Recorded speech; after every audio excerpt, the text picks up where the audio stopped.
Hola, soy Gabriela Calderón y este es el comentario del Cato. Hoy estamos con Manuel Hines, ex ministro de Hacienda de El Salvador y autor del reciente libro Playing Monopoly with the Devil, Dollarization and Domestic Currencies in Developing Countries.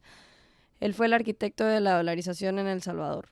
Hoy queremos hablar con él acerca de la dolarización espontánea en Latinoamérica. Cuéntenos, Manuel, ¿qué es la dolarización espontánea y hasta qué grado está sucediendo esto en Latinoamérica? Muy buena, Gabriela, es un placer para mí estar con ustedes. Mira, la dolarización espontánea es un fenómeno que ha estado sucediendo desde hace bastante tiempo en América Latina y consiste en que la gente comienza primero a pensar en dólares, ¿verdad? De tal manera, por ejemplo, que todos los contratos de largo plazo en los países se denominan en dólares. Si tú vas a alquilar una casa, por ejemplo, el contrato te puede decir de que va a ser en moneda local, pero ajustado a la tasa de cambio de los dólares. O sea, ya la gente empieza a pensar en dólares. Ese es el primer paso. El segundo paso, que sucede en prácticamente toda la América Latina, con algunas excepciones, es que los bancos centrales, para atraer recursos, permiten los depósitos en dólares en el sistema bancario. O sea que tú en Uruguay, por ejemplo, tú vives en Uruguay, pero tienes tus cuentas en dólares en los bancos.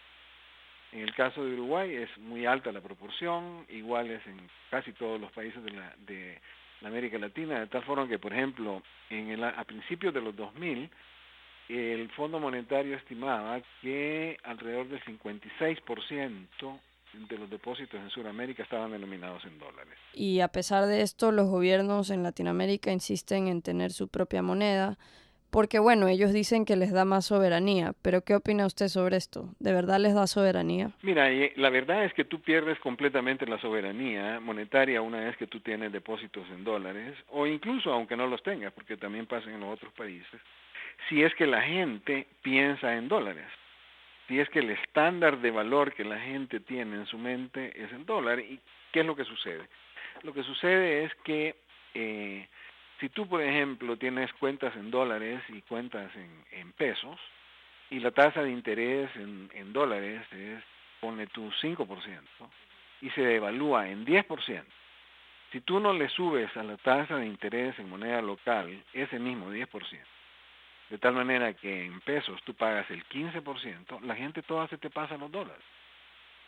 Y entonces los bancos centrales han perdido la capacidad de fijar sus tasas de interés, porque las tasas de interés realmente las fija la tasa de interés del dólar más la tasa de devaluación que tú tienes en tu moneda. Entonces, básicamente los bancos centrales lo que tratan de hacer es mantener la tasa de interés de tal forma que no toda la gente se les pase a la, a la moneda, al dólar. Ahora, entonces, tu pregunta es muy interesante. Entonces tú dices, bueno, si esto sucede así, ¿por qué es que por qué es que los gobiernos siguen queriendo tener su propia moneda? Porque básicamente yo creo que es una razón puramente política, ¿sabes? O sea, la gente de una manera equivocada ha puesto su soberanía en la moneda, cuando realmente la soberanía no está en la persona que está pintada en los billetes, sino que la soberanía está realmente en el pueblo, lo que quiere el pueblo. Si el pueblo básicamente cuando quiere ahorrar, ahorra en dólares, eso es lo que quiere el pueblo. Ahora, lo divertido del caso es que hay una mitología alrededor de esto, incluso la gente que tiene sus depósitos en dólares te diría, no hay que dolarizar del todo porque hay que mantener nuestra soberanía, pero sus ahorros los tienen en dólares. También se dice que una moneda propia les da el ambiguo poder de devaluar y volverse instantáneamente más competitivos. Pero ¿es verdad esto? Ese es el mito más grande que hay, ¿verdad? Porque yo más bien creo que el poder de evaluar es un poder totalmente negativo. Y fíjate tú eh, que si fuera cierto que tú te vuelves más competitivo al devaluar tu moneda, la América Latina sería la región más competitiva, la región que exportara más en todo el mundo, porque ha sido la región que más ha devaluado a través de las décadas. Y en cambio tú ves que los países que exportan muchísimo o devalúan muy poquito o no devalúan o incluso se les aprecia la moneda. Entonces ese es un gran mito. Realmente lo que hace también es una estrategia muy negativa de irse a subir las exportaciones, porque lo que tú haces cuando tú devalúas, lo que tratas de hacer es rebajarle el salario real a la gente y entonces exportar más porque le estás pagando menos a tu gente. Eso no es el concepto de desarrollo que todos deberíamos de tener. En su libro usted comenta que la dolarización hace a los países menos vulnerables a las crisis financieras. ¿Cómo sucede esto? Sí, porque mira, las crisis que se han vuelto muy comunes en los países en desarrollo en los últimos 20, 25 años, comenzando con la de Chile en 1982, realmente más que crisis bancarias, han sido crisis de las monedas que se han convertido en crisis bancarias. O sea, lo que sucede en estas crisis es que la gente tiene miedo de que se va a devaluar la moneda y entonces quieren sacar el dinero de los bancos para convertirlo en dólares y sacar ese dinero del país. Entonces, eso no sucede en un país que está dolarizado, porque ya la moneda ya está en dólares y no se va a devaluar con respecto al dólar. Entonces, una prueba de esto es, por ejemplo, que el caso de Panamá, que Panamá ha tenido problemas, imbalances fiscales de comercio muy grandes, mucho más grandes que los de muchos países que han caído en enormes crisis, y sin embargo en Panamá nunca ha habido una crisis.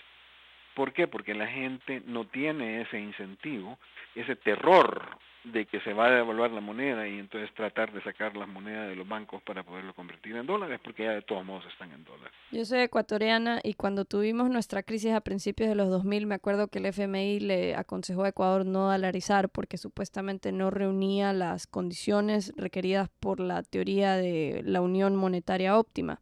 Usted en su libro analiza esta teoría y nos puede comentar un poco qué piensa de esta teoría.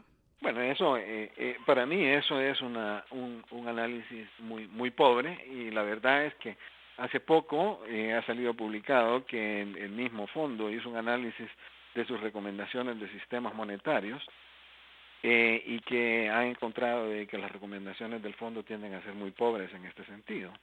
Y la verdad es que los argumentos que se ocupan son argumentos basados en una teoría que se llama la teoría de el área óptima de la moneda, que es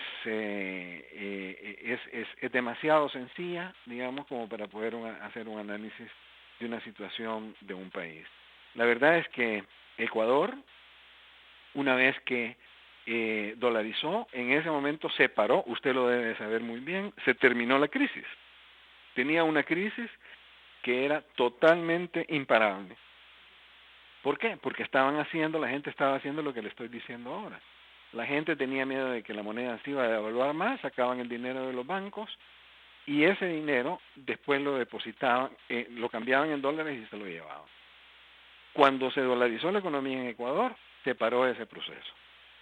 Y se paró de tal forma y la gente llegó a entender tan claramente el valor de la medida que el nuevo presidente de Ecuador, Correa, que entró al gobierno pensando que iba a desdolarizar el país, cuando trató de hacerlo, tuvo una respuesta tan negativa de la población que pudo haber tenido una crisis financiera bien grande, porque ahí la cosa hubiera sido sacar los dólares de los bancos antes de que se los sustituyan con una moneda local, que ahora Correa después anunció que lo que él iba a hacer era poner en la Constitución que no se podía cambiar la dolarización del país.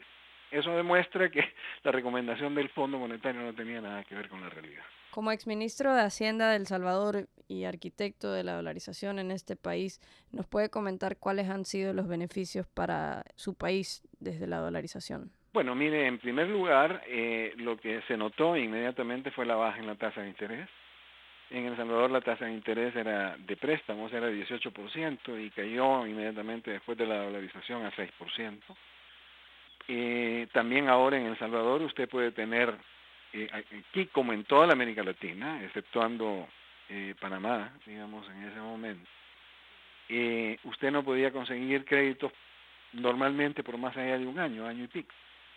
Ahora usted aquí en El Salvador usted puede conseguir en cualquier momento créditos al 6-7% para comprarse una casa de 25 años, tranquilamente. Entonces eso Es un gran beneficio, digamos, porque le ayuda a la gente a tener su vivienda, pero además también las empresas ahora tienen crédito de largo plazo a tasas bien bajas de interés para invertir. Otro beneficio, y ese va con el problema del que usted empezó a hablar, que es la dolarización espontánea. En países en la América Latina usted tiene dos tipos de créditos, los de bajo costo, que son en dólares. Si usted tiene dólares y opera en dólares, usted se puede financiar con tasas de interés bien bajas, que son las que tenemos nosotros aquí en El Salvador, digamos. Pero la mayor parte de la gente, que son los chiquitos, tienen que pagar tasas de interés bastante grandes.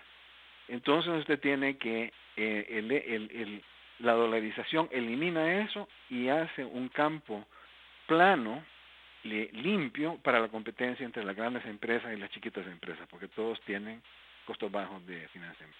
Gracias, Manuel. Este ha sido el comentario del Cato. Gracias a ustedes por escuchar.